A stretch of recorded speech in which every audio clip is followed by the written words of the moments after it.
লাইফে হিংসা, অহংকার, দেমাক আর কত দেখাইবা। জীবনের এমন একটা পর্যায়ে আসবো, এগুলা কিছু মনে হইতো না।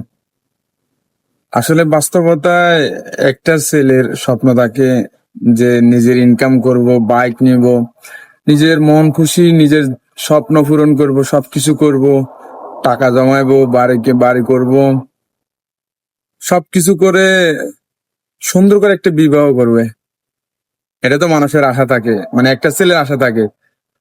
বাস্তবতায় এগুলোর পিছিয়ে দৌড়াতে দৌড়াতে কখন যে তার স্বপ্নই পূরণ হয় না, সে নিজেও জানে না।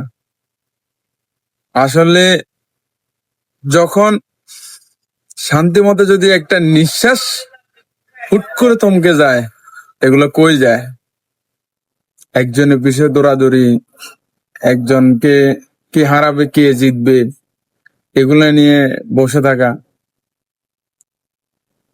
লাইফে এমন পর্যায়ে আসবে যে পর্যায়ে না সামনে গেলে শান্তি লাগবে, না পিছনে গেলে শান্তি লাগবে, কি করলে শান্তি লাগবে এটা নিজেও চিন্তা করে মানে ভাবতে পারবে না।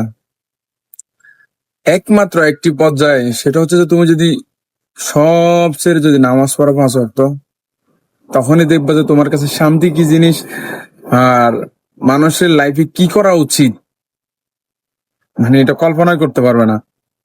সময় আসবে একদিন, সেদিনে বুঝবা।